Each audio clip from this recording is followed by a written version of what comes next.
காலை வணக்கம்.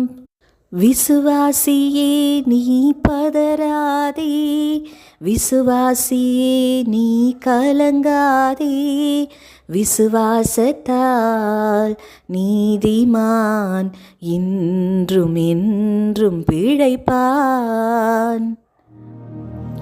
ஆமாங்க, ஒரு வரி குதிரை ஒன்று புல்வெளியில மேய்ந்து கொண்டிருந்ததாம். அதை வேட்டையாடும்படி ஒரு ஓநாய் மரத்தின் பின்பதாக நின்று கொண்டு அதை பார்த்து கொண்டிருந்ததாம். அந்த வரிகுதிரை ஓநாய் நின்று கொண்டிருப்பதை எப்படியோ கவனித்து விட்டதாம். ஆனா அது கொஞ்சமும் பதறாம அமைதியா புல்லை மேய்ந்து கொண்டிருந்ததாம். நடக்கும் பொழுது நொண்டி நடக்க ஆரம்பித்ததாம். அந்த ஓநாய் அந்த வரிகுதிரையின் இடத்துல வந்து, ஏன் இப்படி நொன்றேன்னு கேட்டப்போ அந்த வரிகுதிரை சொல்லிச்சான், காலில் பயங்கரமான ஒரு முள்ளு குத்தி இருக்கு, நீ என்னை வேட்டையாடி அந்த முள்ளோட சாப்பிட்டினா அந்த முள் உன் தொண்டையில போய் சிக்கிக்கொள்ளும், அதனால அந்த முள்ளை எடுக்க எனக்கு உதவி செய்வியான்னு கேட்டுதான். அந்த ஓநாயும் கொஞ்சமும் யோசிக்காம அந்த முள்ளை எடுக்கும்படி ஃபுல்லா கீழே குனிந்ததாம். பாருங்களேன், அந்த வரிகுதிரை அந்த ஓநாய எட்டி உதைத்ததாம். ஓநாய் தூரத்துல போய் விழுந்துதாங்க. பதறாமல் செயல்பட்ட வரிகுதிரை அங்கிருந்து சந்தோஷமா கடந்து போனதாங்க.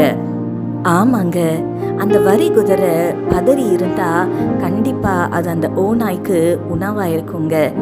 நம்முடைய வாழ்க்கையிலும் பிரச்சனைகள் நம்மை சூழும் பொழுது நம் பதற்றத்தில் எடுக்கிற முடிவுகளும் பதற்றத்தில் செய்கிற காரியங்களும் பிரச்சனைகளை பெருசாக்குமே தவிர அதற்கு ஒரு தீர்வு கொண்டு வராதுங்க. ஏசாயா 28:16 சொல்லுகிறது, விசுவாசிக்கிறவன் பதறான் என்று. ஆமாங்க, பிரச்சனைகள் நம்மை சூழும் பொழுது நாம் பதறாம கர்த்தரை நோக்கி பார்க்கணும், அவரை உறுதியாய் பற்றி கொள்ளணும். ஆபத்து காலத்தில் என்னை நோக்கி கூப்பிடு, நான் உன்னை விடுவிப்பேன், நீ என்னை மகிமைப்படுத்துவா என்று சொன்னாரே, அவருடைய வார்த்தையை விசுவாசிக்கணும். ஆமாங்க, கர்த்தரை நோக்கி பார்க்கும் பொழுது இந்த பிரச்சனையிலிருந்து அவர் நம்மை விடுவிப்பாருங்க. நாம் செய்ய வேண்டிய காரியங்களை அவர் நமக்கு கற்றுத்தருவாரு. நீங்க விசுவாசிக்கிறீங்களா? நீங்கள் விசுவாசிக்கிறவர்களா இருந்தா உங்க பிரச்சனைகளை கண்டு பதறாதீங்க, கர்த்தரை உறுதியாய் பற்றி கொள்ளுங்க. இசப்பா நிச்சயமா உங்க வாழ்க்கையில பெரிய காரியங்களை செய்வாருங்க. கண்களை மூடி ஆண்டவரை நோக்கி பார்க்கலாமா? எங்கள் பரிசுத்த பரலோக பிதாவே, உம்மை துதிக்கிறோம் அப்பா, உம்மை ஸ்தோத்தரிக்கிறோம். இதோ இந்த கால வேளையிலுமாய் தகப்பனே அப்பா, விசுவாசிக்கிறவன் பதறான் என்று ஆண்டவர் உம்முடைய வேதத்தில் எழுதியிருக்கிறதே அப்பா, உம்முடைய பிள்ளைகளாகிய நாங்க பிரச்சனைகளை கண்டு பதறாம ஆண்டவரை உம்மை நோக்கி பார்க்கவும் உம்மை உறுதியாய் பற்றி கொள்ளவும் ஆண்டவரே அப்பா எங்களுக்கு கிருபை செய்யும்படியாய் ஜெபிக்கிறோம். எங்களுடைய விசுவாசத்தை நீங்க பலப்படுத்துங்க ராஜா. ஆமா ஆண்டவரே அப்பா, நீர் எங்களை ஒரு நாளும் கைவிட மாட்டீர் ஆண்டவரே அப்பா. எங்களை சூழ்ந்திருக்கிற இந்த பிரச்சனைகளிலிருந்து நிச்சயமாய் ஆண்டவரே நீர் எங்களை விடுவிப்பீர் ஆண்டவரே.